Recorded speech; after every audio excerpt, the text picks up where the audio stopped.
আজ থেকে ৮ আগস্ট চলতে পারে দেশব্যাপী নৈরাজ্য, সহিংসতা অথবা হামলা।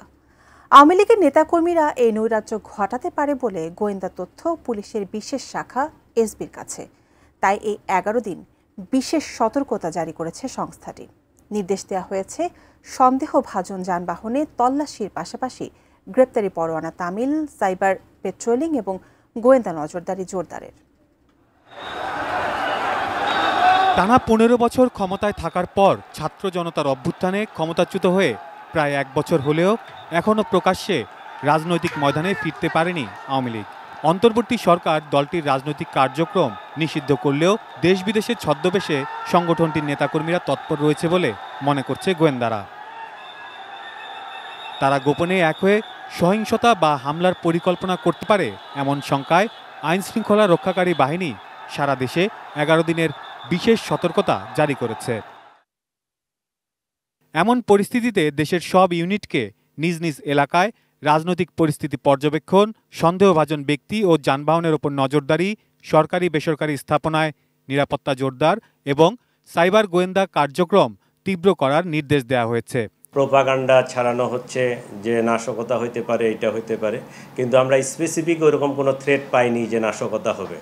ডিজাইন, এলিগেন্স, বিউটি, সেরা পণ্য সবার জন্য জেভিকো।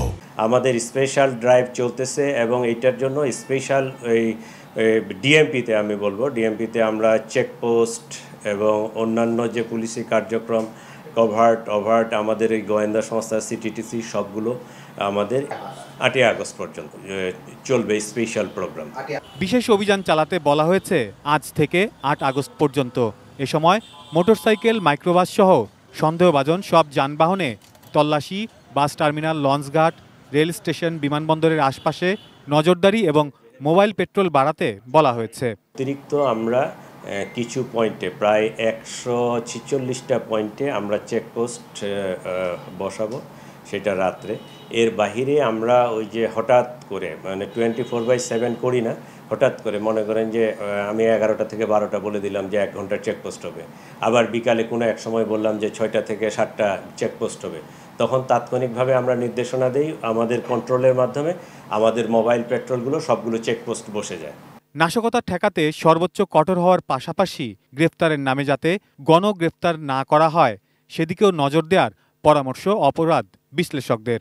বিভিন্ন সময় এই ধরনের অভিযান পরিচালনা করতে গিয়ে আইনশৃঙ্খলা বাহিনী সতর্ক থাকলেও কখনো কখনো একেবারে নিরপরাধ বা নিরীহ মানুষও কিন্তু এই ধরনের অবস্থার ভুক্তভোগী হয়। এই ধরনের মানুষ যাতে এই হয়রানির বাইরে থাকে। গত ১২ মে এক প্রজ্ঞাপনের মাধ্যমে আওয়ামী লীগ এবং অঙ্গ সহযোগী ও সব সংগঠনের রাজনৈতিক কর্মকাণ্ড নিষিদ্ধ ঘোষণা করে অন্তর্বর্তী সরকার।